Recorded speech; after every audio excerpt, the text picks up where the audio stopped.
Parlamentმა ტელეკომპანია იმედს 1 წლის ვადით მუშაობის უფლება შეუწყდა მიზეზად კონკრეტულ წესებს ასახელებს, თუმცა პარალელურად კონკრეტული ევროპარლამენტარების მხრიდან ნახეთ განცხადებები, რომ ამ საკითხთან დაკავშირებით ევროპარლამენტში აქტიურად მუშაობდნენ კონკრეტული პოლიტიკური ჯგუფები, რას თან გვაქვს საქმე და ხომ არ გქრობთ, რომ ეს არის პოლიტიკური გადაწყვეტილება? რა თქმა უნდა, ეს არის კონტექსტში დასანახი, რასაც ჩვენ ბოლო პერიოდში ვისმენთ და ნაბიჯებს ხედავთ, ეს არის მცდელობა სხვადასხვა უცხოური ძალის, რომ საქართველოში დახურონ თავისუფალი მედია. ფაქტია, რომ თავარი რასაც უფრთხის დღეს ბრიუსელი, ეს არის მართალი სიტყვა და ძალიან აფრთხობთ, როგორც ჩანს, ის სიმართლე, რომელიც საბოლოო ჯამში ესმით და რომლის გამოც ის მთელი პროპაგანდა, რომელიც მოქოქილი იყო და მილიონობით იხარჯებოდა საქართველოს ინტერესების წინააღმდეგ, ეს პროპაგანდა არ მუშაობს. ამიტომ ეს არის ნაწილი საქართველოში თავისუფალი მედიის დახურვისა.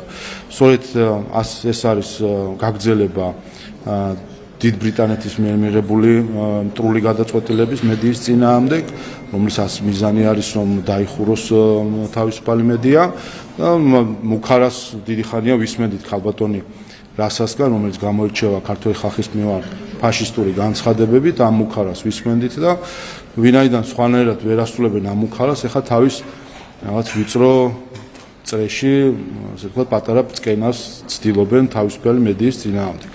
ეს ამ კონტექსტში. მეორე მხრივ, ჩემთვის პირადად ძალიან საინტერესო იყო ამ ყველაფრის მოსვენა. აი, მაინც TV პირველი ჟურნალისტები ხართ, აღჩება თქვენ შეგხებიათ პარლამენტის აკრედიტაციის წესის სუსხი. ეთანხმებით ამ გადაწყვეტილებას?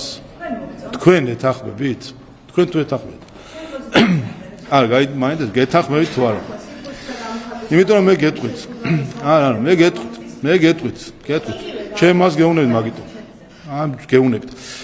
საინტერესოა და ჩემთვის იყო აღმოჩენა, რომ იმ პირობებში, როდესაც ევროკავშირმა დახარჯა ასობით 1000 ევრო იმისთვის, რომ გაეშავებინა საქართველოს პარლამენტი, მოესია ჩვენთვის NGO-ები, ეგრეთ წოდებული მედია ომბუდსმენი, ჟურნალისტთა ეთიკის ქარტია, ამაში ჩარდეს 10,000 ევრო, რომ პარლამენტის რეპუტაცია დაეზიანებინათ, როდესაც სწორედ აკრედიტაციის წესებთან დაკავშირებით იყო თავდასხმა საქართველოს პარლამენტში, დღესაც საკონსტიტუციო სასამართლოში სარჩელია შეტანილი ევროკავშირის საელჩოს და ევროპარლამენტის დაფინანსებით. იდიში სრულად ევროპარლამენტარების ხედა მათი დაფინანსებით, რომ თითქოს აკრედიტაციის წესების შემოღება, თითქოს დადგენა გარკვეული წესებით ეწინააღმდეგება რაღაც მედიას თავისუფლებას და ასე შემდეგ და რა აღმოაჩინეთ? აღმოაჩინეთ თურმე ევროპარლამენტში არის უფრო კაცრი წესები, ვიდრე საქართველოს პარლამენტში. კერძოდ საქართველოს პარლამენტში იცით, რომ ერთ-ერთი წესი არის, თუ კი რესპონდენტს არ სურს ინტერვიუს მიცემა, ჟურნალისტს შეუძლია დაიწყოს ინტერვიუ, მაგრამ რესპონდენტი თუ ეტყვის, რომ შეწყვიტოს ინტერვიუ, მაშინ უნდა შეწყდეს ინტერვიუ. რა აღმოჩნდა ევროპარლამენტში? თურმე წინასწარი თანხმობა არის საჭირო რესპონდენტისგან. საინტერესოა, ვიფიქრეთ ამაზე. მეორე, როდესაც ირღვევა საქართველოში წესი, რა გვაქვს ჩვენ? სანქცია არის 1 თვით შეჩერება აკრედიტაციის და განმეორების შემთხვევაში 6 თვით. რამდენი ხნით შეუჩერეს იმედს? 1 წლით. კარგია, ამაზეც ვიფიქრებთ. ასე რომ მე მგონი ვიფიქრებთ, მე ვაპირებ რომ ვიფიქრო, რომ შევიტანო თუ არა შესაბამისი ცვლილებები აკრედიტაციის წესში, კერძოდ პირველი არა, მაინც შევიტანო, ვიფიქრო ამაზე, შევიტანო თუ არა ცვლილებები, რომ პირველი რომ წინასწარი თანხმობა მიიღოთ მაშინ რესპონდენტები და თუ კი ევროპარლამენტში ეს არის წესი და ევროპული წესი ეს ყოფილა, თანხმობა მიიღოთ რესპონდენტებთან, მხოლოდ ამის შემდეგ დაიწყოთ ინტერვიუ და მეორე ჩვენთან პირველ ჯერზე არის 1 თვე, მეორე ჯერზე არის 6 თვემდე 6 თვით აკრედიტაციის შეჩერება და ევროპარლამენტში პირველივე ჯერზე 1 წლიანი შეჩერება არის. ამიტომ ამაზე აუცილებლად ვიფიქრებ. უბრალოდ თქვენ უნდა იცოდეთ, ამას არსებობს კარგი სიტყვა ფარისევლობა. უნდა მიხვდეთ, რა ფარისევლობა არის ევროპარლამენტში, რა ფარისევლობა არის ბრიუსელში, რა ფარისევლების ხედავენ ევროკავშირის საელჩოში, რომლებიც აკრიტიკებენ საქართველოს პარლამენტს, აკრიტიკებდნენ და თავდასხმის ობიექტი იყო საქართველოს პარლამენტი იმის გამო, რომ შეეცადა რომ მედიის რაღაც ელემენტარული წესები ყოფილიყო პარლამენტში, რომელიც არის 10-ჯერ უფრო მსუბუქი, როგორც აღმოჩნდა, ვიდრე ევროპარლამენტში იყო. და როგორ ბედავდა ეს ხალხი, საქართველოს პარლამენტს თავს ესხმოდა. და სად არიან ის მედია ომბუდსმენები, საიები, ეთიკის ქარტიები, TI-ები და ესე შემდეგ. სად არიან დღეს? აი ამაში იღებენ, აი ამაზე, აი ხა ერთი რამეს უნდა მიხვდეს ყველა უნდა მიხვდეს ერთნაირად. აი ახლა გამოჩნდა რომ ეს NGO-ები იყვნენ დაქირავებული ბრიუსელის მიერ იმისთვის, რომ თავს დასხმოდნენ საქართველოს პარლამენტს, ფულს იღებდნენ იმაში, რომ ყალბი ბრალდებები წამოეყენებინათ და დღეს ისინი ხმას არ მოიღებენ. იცით რატომ? იმიტომ რომ მათი დამქირავებელი ვინც არის, ვინც მათ კვებავს და ფულს აძლევს NGO-ებს, რა თქმა უნდა, იმის წინააღმდეგ ხმას არ მოიღებენ. ასე რომ ძალიან კარგი მივიღეთ ცნობად თუ რა წესები არის ევროპარლამენტში. მე გამოვითხოვე სხვათა შორის წესები რაც არის, ჩავხედეთ ძალიან კარგად, ასე რომ კი და მაშინ თქვი კიდევაც ჩვენთან შემოღებულია ყველაზე მსუბუქი წესები. ნახეთ ევროპარლამენტის სხვა ქვეყნებიც ნახეთ. ყველაზე მსუბუქი წესები არის ჩვენთან შემოღებული. აი ხო ნახეთ თურმე რა ყოფილა ევროპარლამენტის წესი, ვიფიქრებთ აუცილებლად რომ ჩვენთანაც ზუსტად იგივე წესები გავრცელდეს თუ არ გავრცელდეს.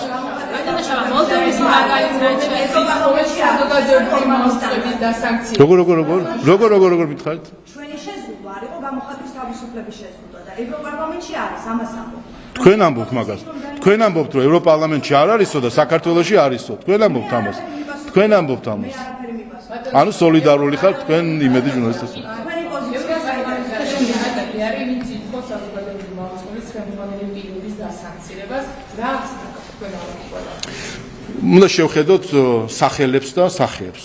ამ საქართველოს წინააღმდეგ თავდასხმის ამ კამპანიის ავანგარდში ჩვენ ხედავთ ქართველების მიმართ ფაშისტური განცხადებებით გამორჩეულ რასა იუკნევიჩიანეს და ხედავთ ახალი ამომავალი ვარსკვლავი ევროპარლამენტის გვარი აღარ მახსოვს ბრეიჟა თუ ასე შემდეგ ბრეიზა რომელიც გახლავთ სიკორსკის პარტიის წევრი და სიკორსკის ნაცვლად შევიდა ევროპარლამენტში. ეს ის სიკორსკი არის, რომელსაც სულ რამდენიმე ხნის წინ დააფუძნა პროპაგანდისტული არხი ვოტტაკ რაღაც ესე რო ქვია, ვოტტაკ საქართველოს თუ ასე შემდეგ. ვოტტაკი დააფუძნა სიკორსკიმ საგარეო საქმეთა სამინისტრო პოლონეთის. პირდაპირ პროპაგანდისტული იარაღი არის საქართველოს წინააღმდეგ. ქართულ ხალხს ებრძვის პირდაპირ. ეკლესიაზე დაიწყო თავდასხმა, საქართველოს ინტერესებზე თავდასხმა პირდაპირ არის პოლონეთის მთავრობის პროპაგანდისტული იარაღი. ეს ადამიანი გამოდის და საუბრობს სიტყვა პროპაგანდა საერთოდ როგორ უტრიალდება ამ ადამიანს თუ განაცხადოს მაშინ, როდესაც თავად არის იმ ხელისუფლების წარმომადგენელი, რომელსაც ოფიციალურად შექმნა პროპაგანდისტული იარაღი ქართული ხალხის წინააღმდეგ. იმისთვის რომ თავს დაესხოს ქართული ხალხის ინტერესებს. ასე რომ გასაგებია რასთანაც გვაქვს საქმე, ეს არის კიდე ერთი მტრული აქტი ქართული ხალხის წინააღმდეგ, ეს არის ცდელობა რომ ჩაახშონ თავისუფალი სიტყვა და ეს არის ჩვენთვის კიდე ერთი საფუძველი გამოვიტანოთ დასკვნა იმასთან დაკავშირებით, რაც წარმოადგენს დღევანდელი ევროკავშირი. აი ეს არის დღეს ევროკავშირის სინამდვილეში არის რასა იუკნევიჩიანე და მისნაირი ადამიანი. აი ეს არის სინამდვილეში დღეს სადაც მიიყვანეს ევროკავშირი და ამას რა თქმა უნდა ჩვენ ვებრძვით. ჩვენ ვებრძვით რომ ევროკავშირი დაუბრუნდეს, ვიბრძვით იმისთვის რომ ევროკავშირი დაუბრუნდეს თავის საწყის ღირებულებებს, იმიტომ რომ ასეთ ევროკავშირში ჩვენ არაფერი გვესაქმება. როგორ შეიძლება რასა იუკნევიჩიანეს ღირებულებების ევროკავშირში ჩვენ რაიმე საერთო გქონდეს. ადამიანი, როდესაც ფაშისტურ განცხადებები აქვს საქართველოს წინააღმდეგ, ადამიანი, რომელიც ცდილობს, ადამიანი, რომელიც არის საქართველოს ბოლო დიქტატორის მიხეილ სააკაშვილის გამოცხადებული თანამებრძოლი და ერთადერთი მიზანი აქვს ცხოვრებისეული აღებული რაიმენად დაიხსნას მიხეილ სააკაშვილი მისი სამართლიანი სასჯელისგან. ადამიანი, რომელიც ცდილობს თავისუფალი სიტყვა ჩაახსოვს საქართველოში, ერთხელ მყავს ნანახი პირადად 2021 წელს და იმ მომენტშივე ვნახეთ თუ რა ზიზღი აქვს ამ ადამიანს საქართველოს და ქართული ხალხის მიმართ. ასე რომ, რა თქმა უნდა, ეს უნდა გამოსვეს, სანამ ევროკავშირი არ გათავისუფლდება მსგავსი ადამიანებისგან, რომლებიც ცდილობენ სუვერენიტეტის, სხვა ქვეყნის სუვერენიტეტის შელახვას, ადამიანების მიმართ ზიზღით მოქმედებენ და ცდილობენ სხვა ქვეყნებზე თავდასხმას, მანამ რა თქმა უნდა ჩვენ ვერ დაგვარწმუნებენ იმაში, რომ ასეთ ევროკავშირში ყოფნა რაიმენარი სარგებლოს მოუტანს ჩვენ ქვეყანას, იმიტომ რომ სადაც არიან ქართველი ხალხის მიმართ ზიზღით განწყობილი ადამიანები, ჩვენი ვერ ვიქნებით. ჩვენ დღეს ვხედავთ, რომ საბჭოთა მოსკოვს პირდაპირ ნაბიჯ ანაცვლებს საკავშირო ბრიუსელი. და არაფრით აღარ განსხვავდება, ესთეტიკაც კი იგივე არის. აი იგივე რაც ჩვენ გვესმოდა 99 წელს როცა გაიმართა 1999 წელს სახალხო დეპუტატთა ყრილობა 9 აპრილის შემდეგ და რა თავდასხმებიც მაშინ იყო ქართული ხალხის წინააღმდეგ იმ ყრილობაზე მოსკოვში, ზუსტად იგივე ხდება დღეს ბრიუსელში ერთ-ერთში არიან საბჭოთა კავშირის რეინკარნაცია, მათ შორის სახელებით რა ქალბატონი რასა იუკნევიჩიანი გორბაჩოვის თანამებრძოლი გახლავთ და დღესაც რუსული აქცენტით ლაპარაკობს ინგლისურად. მოლდოვის გადაწყვეტილება როგორ არის მოლდოვაში იგივე აკრედიტაციის უარის გაცემის ნაწილში ჩვენ შემთხვევაში მოლდოვის გადაწყვეტილება მასპინძების სახელმწიფოსგან ეს გადაწყვეტილება მოლდოვისგან სიმართლე მე არ მიკვირს, იმიტომ რომ მოლდოვაში ზოგადად მედიის შეზღუდვა ეს ფაქტი არის, თვითონ შიდა მოლდოვური მედიის შეზღუდვა, რამდენიმე მედია ტელევიზია დახურა მოქმედმა პრეზიდენტმა სასამართლო გადაწყვეტილებების გარეშე და ყველგან რა თქმა უნდა ეს გამართლებას პოულობენ, რომ ეს არის დეზინფორმაცია და პრორუსული. მარტივია, მიაკერო იარლიყი, როგორც 100 წლის წინ აკეთებდნენ ამას, მიაკერებ იარლიყს, ვინ არის შენი გამკითხავი ხა მოლდოვის პრეზიდენტს ვინ გაკითხავს ტარს უკრავენ წითელ ხავ იტყვის რომ ამას დახჭობა, ამას დახვრეტა, ამას ჩამოხრჩობა.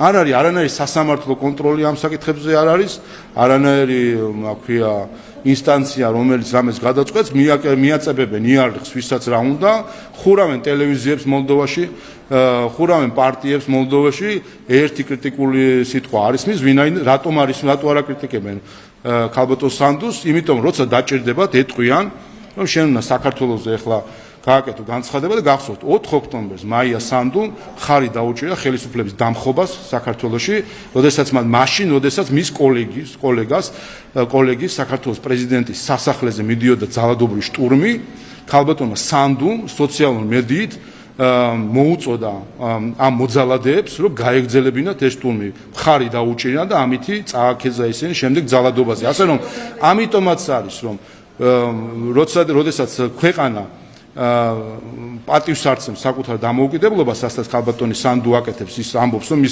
მას მოლდოვეთის სახელმწიფოებრიობა არაფრად მიაჩნია, მზად არის, რომ სხვა ქვეყანას შეუერთოს მთლიანად სახელმწიფოებრიობაზე უარი თქვას. ასე რომ აქაც გასაკვირი არაფერი არ არის.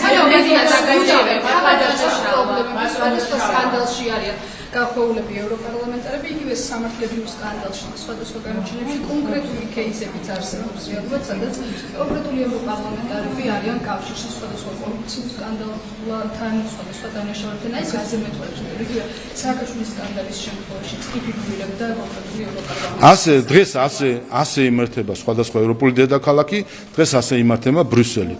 კორუფცია და ადამიანების მიმართ მადესკრიტირებელი ფაქტები, რომლითაც შემდეგ მართავენ ამ ადამიანებს. ჩვენ ნახეთ არაერთი კორუფციული სკანდალი დაწყებული ევროპარლამენტის ვიცე-სპიკერიდან, გაგრძელებული ევროკომისრით მართლმსაჯულების საკითხზე, რომელსაც მე შევხვდი 2021 წელს და მე ეს კაცი მიხსნიდა მართლმსაჯულების რეფორმის საკითხებს და აღმოჩნდა, რომ თავად კორუმპირებული არის და ფულს იღებს ეს ადამიანი და მე მასწავლიდა აქ, რომ საქართველოში რანაირად უნდა იყოს მართლმსაჯულება ჩამოყალიბებული. ამიტომ ასე უჭირავთ, ასე მართავენ კორუფციით, ფულით, სხვადასხვა დისკრედიტაციით, მადესკრიტირებული თუ მათი მაკომპრიმენტირებელი მასალებით ასე შემდეგ, მართავენ შემდეგ, როცა დაჭირდებათ, უთხრან, ეხლა თავს უნდა დაესხათ საქართველოს, მე თავს უნდა დაესხათ ვიღაც სხვას და ასე შემდეგ. ასე რომ ეს არის კიდევ ერთხელ მე მგონი დასკვნა გამოტანილია რაც შეეხება ბრიუსელს. ეს არის ღირებულება დაკარგული ადამიანების კრებული, რომელსაც აქვს გავლენა დღეს ბრიუსელზე და რომელსაც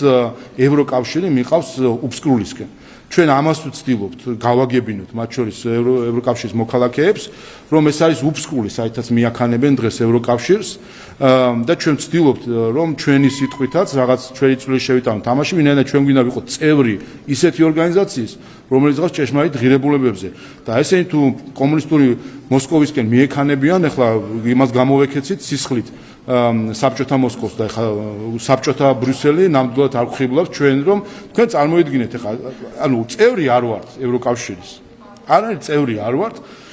არანაირი ესე ვთქვათ ესეთი ზედმეტი პოლიტიკური გავლენა არ უნდა გქონდეთ დგანან და ამას გვიბედავენ დამოუკიდებელ სუვერენ ქვეყანას გვიბედავენ ხელს აფათურებენ ჩვენს არჩევნებში ევროკავშირის ელჩი პირდაპირ საარჩევნო კამპანიაში ჩართული იყო ჩვენ მედიის დახურვას ცდილობენ ჩვეულებრივად იქცევიან როგორც ქვეყანა რომელიც სხვის დამორჩილებას ცდილობს ასე იქცევა დღეს ბრიუსელი და რა თქმა უნდა არანაირი ხიბლი შემდეგ ამის შემდეგ რომ წევრი რო გავხდებით მე რას გვიზავენ ხო წარმოგიდგენია თან ყველა შევახსენე როდესაც დღეს საუბარი არის წევრობაზე გაფართოებაზე ევროკავშირის მათ შორის მოლდოვაზე უკრაინაზე ასე შემდეგ თქვენ გაიხსენებთ თავარი წინაპირობა რაც დასახელებული არის ჩუმად არიან ჩუმად ამბობენ ამას მაგრამ საჯაროთაც არაერთხელ ითქვა გერმანია საფრანგეთი და სხვა ქვეყნები რომ ითხოვენ რომ ახალ წელს მიიღებენ მხოლოდ იმ პირობით თუ კი ვეტოს თუ კი კონსენსუსის პრინციპი გაუქმდება ანუ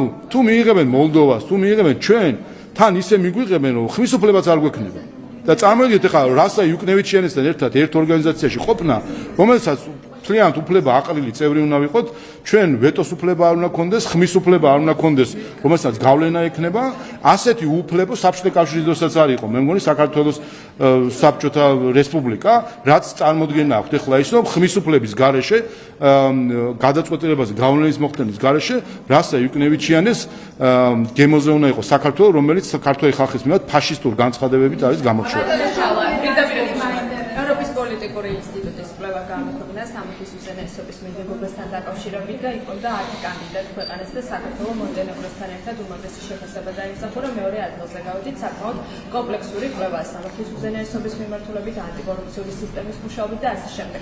Როგორ შეაფასებთ ამ კვლევას, როდესაც საქართველოს მოწინავე ადგილს იკავებს კანდიდატ ქვეყნებს შორის?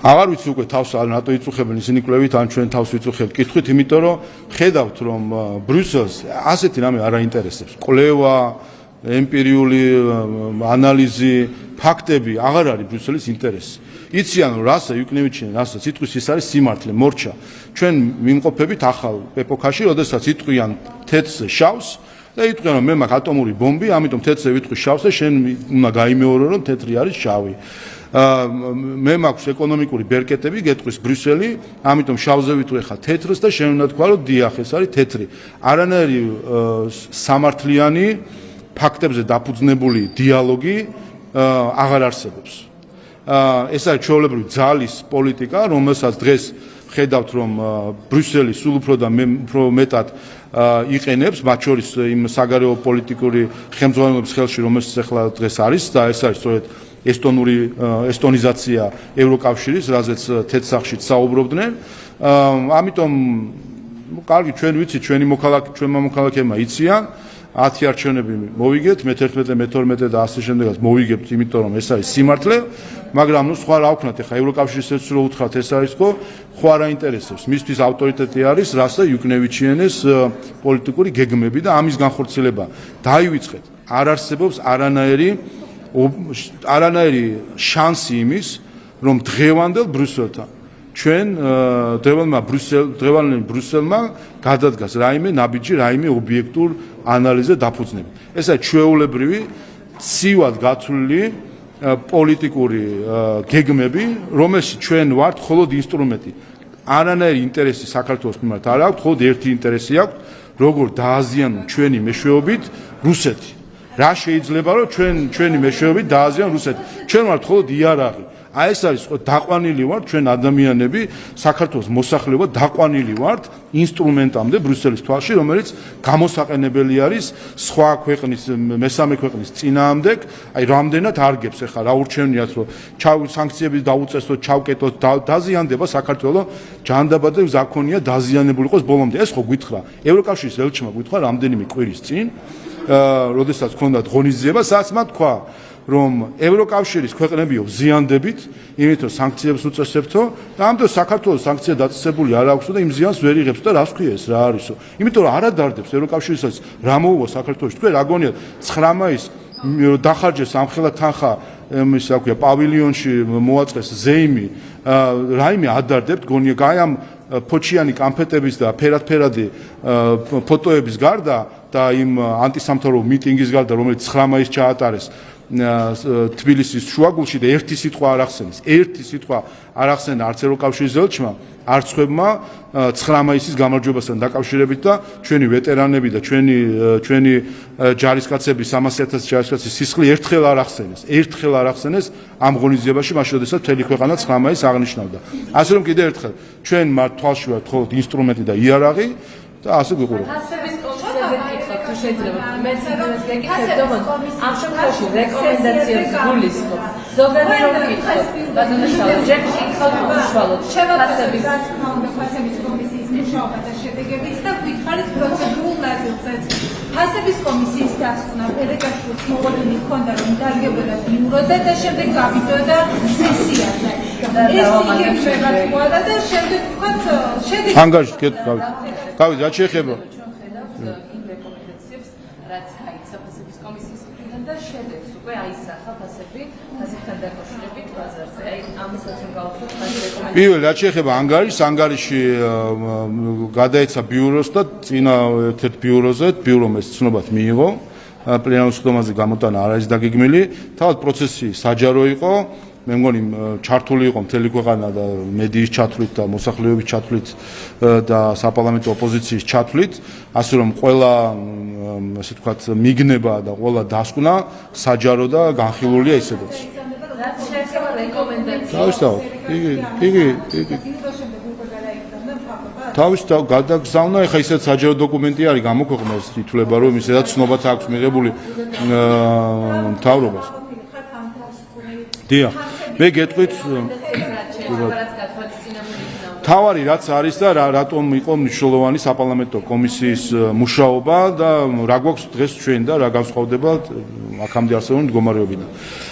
როდესაც საუბარი იყო ფასებთან დაკავშირებით და მიდიოდა თვეების განმავლობაში ხან ასე ვთქვათ აქტუალიზირდებოდა ხოლმე, ხან არა, ფასებთან დაკავშირებული მსჯელობა ყოველთვის იყო ასე ვთქვათ ცარიელი სიტყვები რაღაც არგუმენტების გარეშე და მთელი საერთო მსჯელობა შემოიფარგლებოდა იმაზე დახსე რაღაც პროდუქტზე თქვათ რა ფასი არის. ამ კომისიამ შეძლო ის რომ საჯარო განხილვით ყველას მონაწილეობით და ყველას თანდასწრებით დღეს ჩვენ თქვენს მეც და სულ ყველამ უკვე ვიცით დაზუსტებით. რა არის ის ჯაჭვი რომელიც ფასწარმოქმნის ჯაჭვი ქვია გეტყვით. არა უყურეთ იმისთვის თუ რაიმე პრობლემა ნახოთ და ჯერ დავსვათ დიაგნოზი და დიაგნოზი რომ დავსვათ ჯერ უნდა კვლევა ჩაატარო და ნახო რასთან გაქვს საქმე. ჩვენ ნახეთ ფასწარმოქმნაში რა ფაქტორებს აქვს გავლენა, რატომ არის რაღაცის ფასი, X ფასი და სწორედ ამ ანალიზის შედეგად ვიცით ზუსტად რა ფაქტორები მოქმედებს ფასზე, მათ შორის დისტრიბუტორებს რა წილი აქვს თამაში, ქსელებს რა წილი აქვს თამაში და ითქვა რომ აქედან გამომდინარე სწორედ ის სისტემური პრობლემები რაც არის, მათ შორის მაგალითად ერთ-ერთი პრობლემა იყო გვიანი გადახდები და ბრძოლობა აქედან გამომდინარე საბრუნავ თანხებთან, ითქვა კიდევაც რომ ჩვენ ვიმსჯელებთ იმაზე რომ საკანონმდებლო რეგულაციები იყოს, რომელიც არასამართლიან სავაჭრო პრაქტიკას აღმოფხრის. ეს რაც შეეხება მოკლევადი კი, რაც შეეხება მყისიერ გადაწყვეტილებებს, სწორედ იმის გამო რომ კომისია მიბრძანდით და მე მოусმინეთ ჩემს პასუხს. რაც შეეხება მყისიერ გადაწყვეტილ საკითხებს, თქვენ ნახეთ რომ სწორედ იმიტომ რომ ქსელები დისტრიბუტორებთან დიალოგი, დისკუსია იყო საჭირო, მათ შორის თავადაც დაინახეს გარკვეული საჭიროებები და რა თქმა უნდა სოციალური პასუხისმგებლობა აქ მნიშვნელოვანი არის. ნახეთ რომ ყველა დიდმა ქსელმა და რაც არის ჯამში პროდუქტების ვაჭრობის უმეტესი ნაწილი თქვა რომ გამოყვეს სია კონკრეტული პროდუქტებისა, რომელიც იქნება მუდმივად დაბალ ფასებში და არა სააქციო არა არისო და არა ბოდიში არა ეს იქნება არა აქციის სახის რომელიც თქვა კვირაში შეიძლება ერთი დღე ყოფილიყო რაღაც პროდუქცია ფასდაკლება და მეორე დღე არ ყოფილიყო არამედ კონკრეტული ჩამონათვალი სახეობის ასე თქვა პროდუქტების რომელზეც მუდმივად ყოველდღე მომხმარებელს ეცოდინება რომ ნებისმიერ ქსელში რომ შევა იმ პროდუქცია იქნება ყველაზე დაბალი ფასი რომელიმე წარმოებლის ასე თქვა და ასე რომ აქეთ კონკურენცია იქნება უკვე ქსელებს შორის რომ აი ამ პროდუქტების ნუსხასთან დაკავშირებით იყოს ყველაზე დაბალი ფასი. ოპოზიცია დაკავშირებით ვიკითხავ ერთ შეგრძნებას. ხედავ მათ გეგმებს. პირდაპირ ბატონო შავი ჩემთან და ოპოზიციაზე გკითხავ, თუ შეიძლება.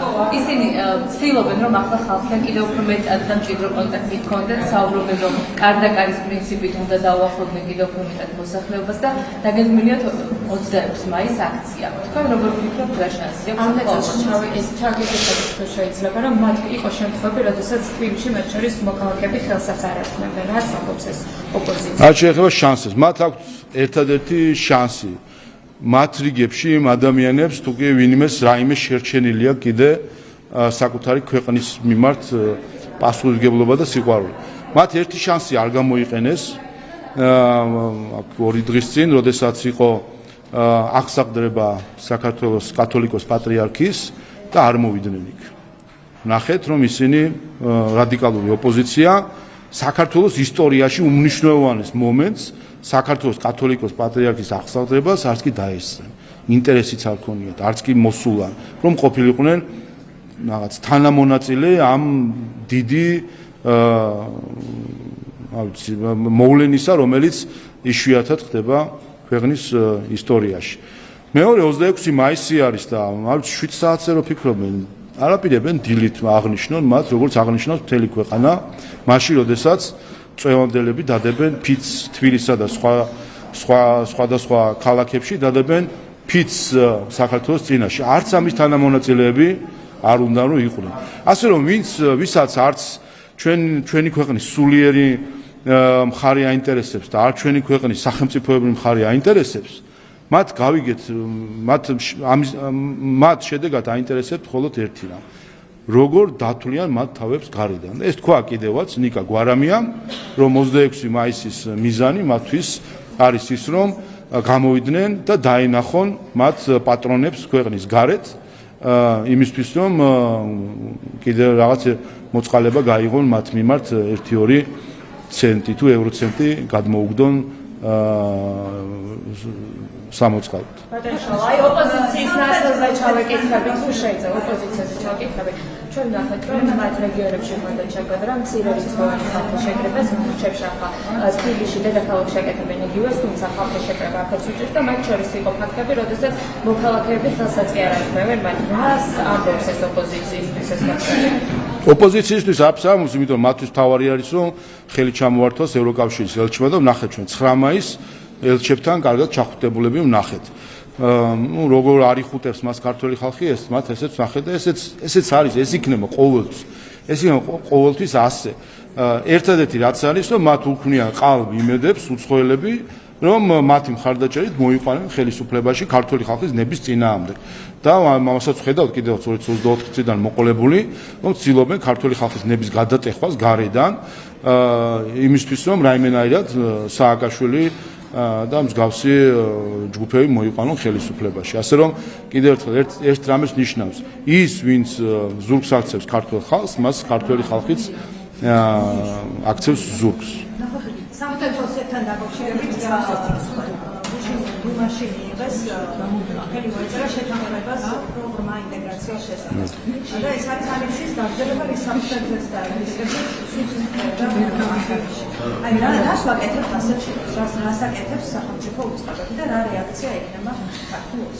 ეს ხალხების გაერთიანებაზედაც იყო საუბარი იქრა და რამე ნაბიჯები თუ გადაგვიდგა საერთაშორისო პარტნიორებს თუ მიმართეთ არიან? საერთაშორისო პარტნიორებს უკრაინასთან მაინც რამე იქნებ შეძლონ და ამიტომ არ ვიცი საერთაშორისო პარტნიორებს აქ რა შეუძლიათ რომ გააკეთონ, ხედავთ. ნუ სამწუხაროდ უნარონი არიან ერთი მხრივ საერთაშორისო ორგანიზაციები, გაერო, მსგავსი ორგანიზაციები, ვისი პასუხისმგებლობაც არის და ვისი იმედიც ჰქონდა ხოლმე. ნახეთ რომ დღევანდელ სამყაროში საერთაშორისო სამართალი ჩამოშლილი არის, ეს ორგანიზაციები უნარო არის. მეორე მხრივ არიან საუცხო ქვეყნები, რომლის იმედიც ჰქონდა, მაგრამ სამწუხაროდ ხედავთ რომ მათ ან არ შეუძლიათ, ან უკრაინის მაგალითზე ხედავთ კიდევაც რომ ზოგიერთს არც უნდა, ან სხვანაირად ფიქრობს რომ ესა თუ ის კონფლიქტი როგორ გადაწყდეს. რაც შეეხება ცხინვალს, სწორედ ეს არის და რუსეთის დუმაში რატიფიცირება მოხდა თუ არ ვცდები ამ შეთანხმების. სწორედ ეს არის ოკუპაციის რისკები, რომელზეც ჩვენ ვსაუბრობთ. სწორედ ეს არის ოკუპაციის მავნე შედეგები, რომელიც განგრძობადი არის და სწორედ ამიტომ არის მნიშვნელოვანი, რომ საქართველოს გონივრული პოლიტიკით, მშვიდობიანი პოლიტიკით, რაც მთავარი არის, შეძლოს ამ გამოწვევების გადაჭრა. ჩვენ თქვით, არაერთხელ გვითქვამს, რომ ჩვენ გვაქვს ორი ეროვნული ამოცანა. ეს არის ქვეყნის გამთლიანება და მოსახლეობის კეთილდღეობის ზრდა და ყველა ჩვენი გადაწყვეტილება ემსახურება სწორედ ამას. რომ დავყოლოდით ჩვენ ევროკავშირის მოთხოვნებს, წავსულიყავით ესკალაციაზე რუსეთთან, დღეს სხვა რაღაცების რატიფიცირება იქნებოდა სახელმწიფო დუმაში რუსეთში და არა ამგვარი შეთანხმებების. ცოტა უფრო მძიმედ და წინწასული იქნებოდა პროცესები ჩვენ რომ მოგვესმინა ბრიუსელისთვის.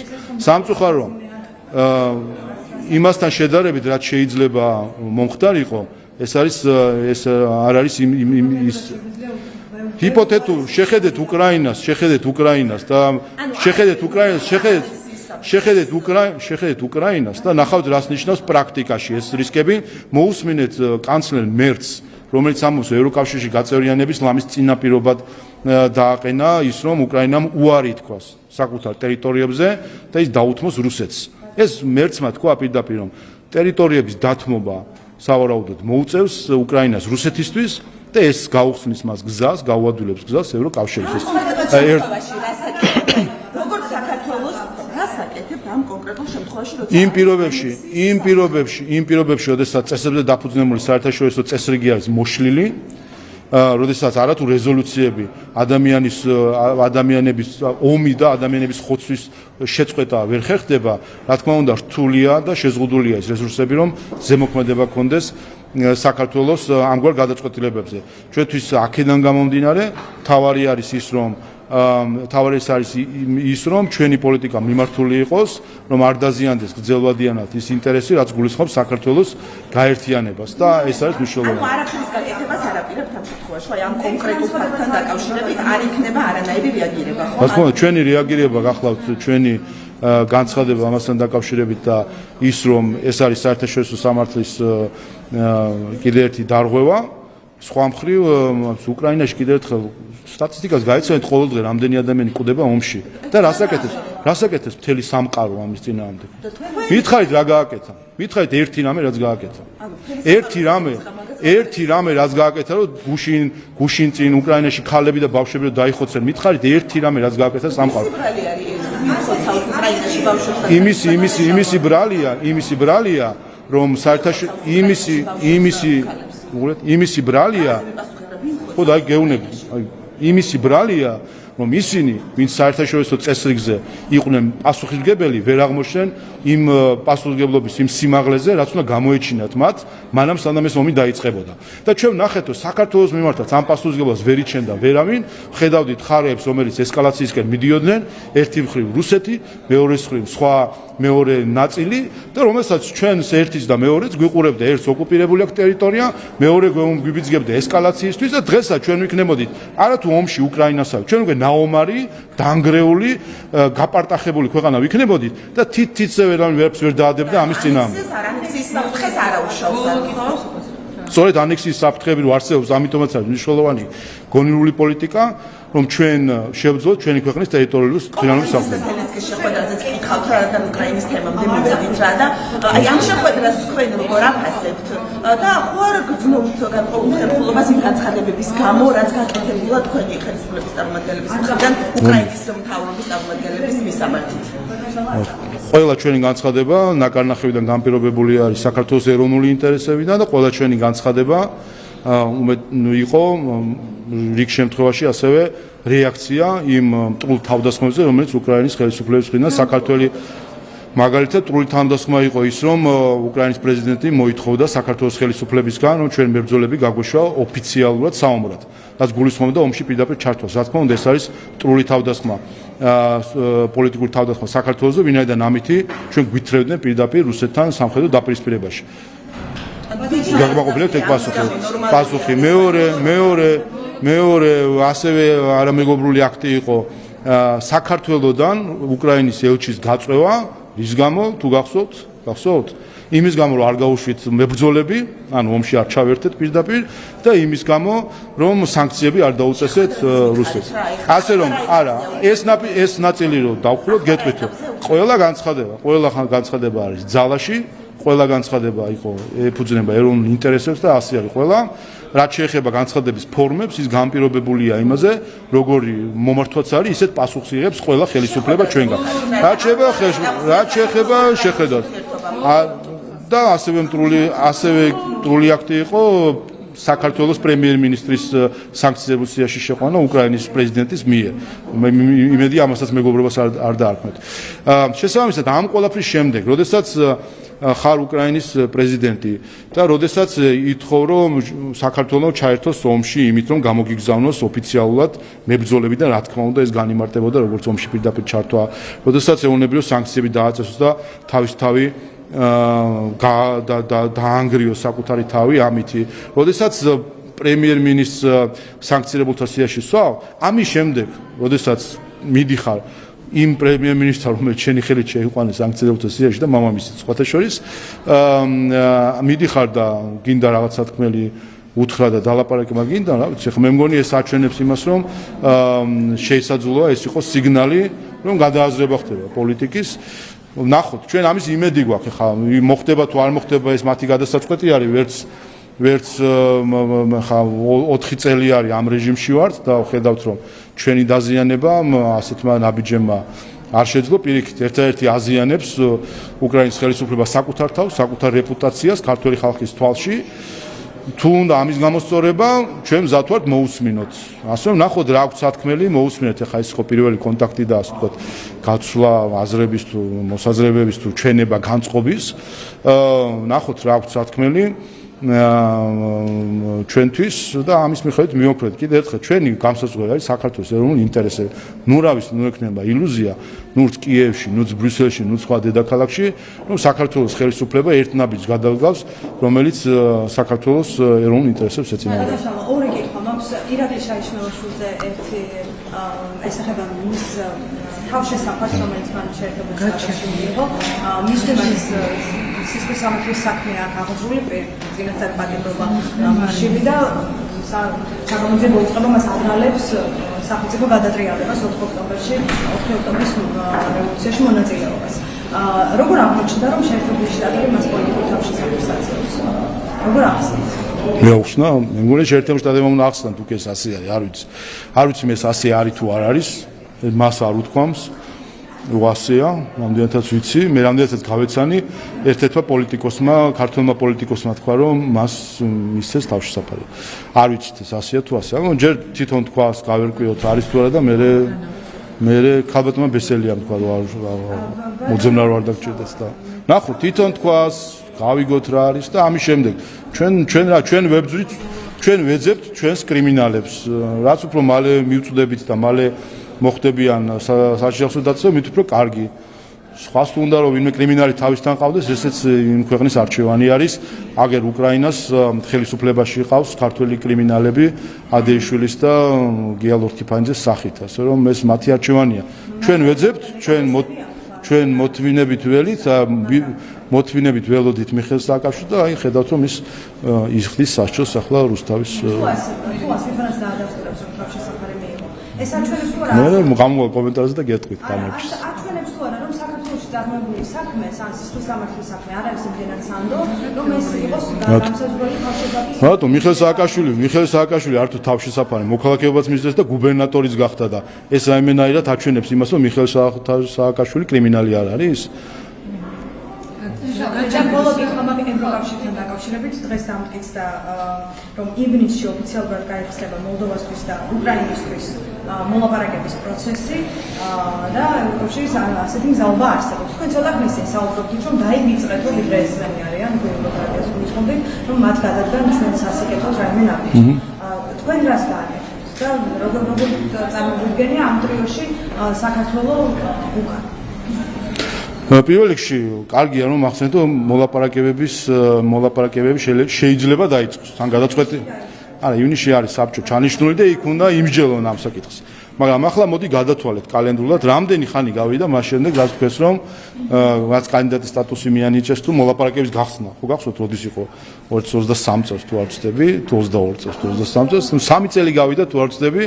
კი 3 წელი გავიდა მას შემდეგ რაც აი ჩვენ შეგვიკლო ესე იგი რადიკალურმა ოპოზიციამ რომ აი მოლაპარაკებები არ დაწყებულა და 3 წლის წინ უთხრეს გაიხსნაო და 3 წელი თურმე არ გახსნა, თურმე ეხლა უნდა გაიხსნას. არაფერი არ არის. ზუსტად ეგ არის, სადაც სინამდვილეში იმყოფება ევროკავშირის გაფართოება.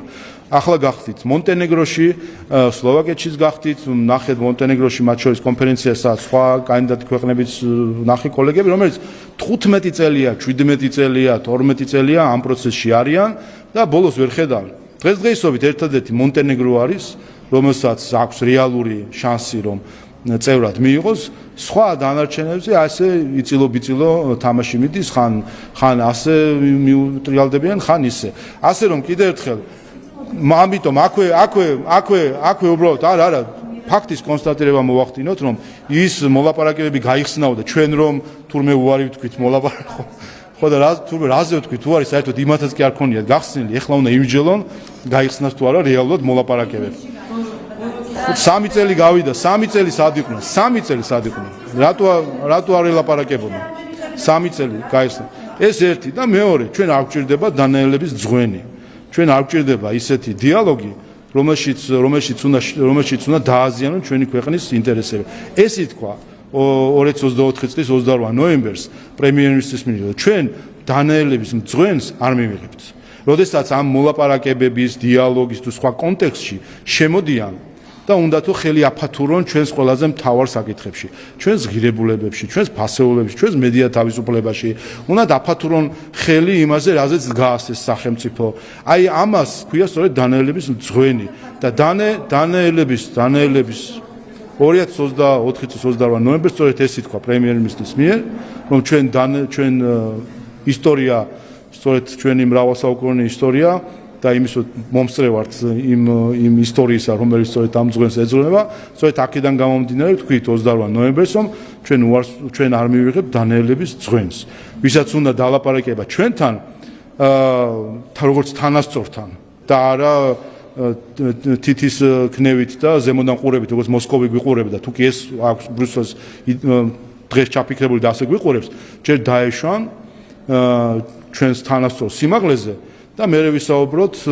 დიალოგზეც, მოლაპარაკებაზეც და ყველაფერზეც. ჩვენ არ გვიწერია 78 მუხლი არის ჩვენი კონსტიტუციის ბოლო მუხლი. 78 მუხლამდე არის 77 მუხლი. სადაც წერია მართლმადიდება ეკლესიას რა როლი აქვს ჩვენს სახელმწიფოებრიობაში, სადაც წერია სუვერენიტეტი რას ნიშნავს, სადაც წერია ვინ ახორციელებს ხელისუფლებას, რომ ეს არის ხალხი და მისი არჩეული პარლამენტი და ხელისუფლება და ეს არ არიან ელჩები და ბრიუსელი და კომისარები, რომლებიც აქ უნდა ახორციელებენ ხელისუფლებას. ამიტომ ჯერ 77 მუხლს სცენ პატივი და შემდეგ მოიკითხონ 78 მუხლი.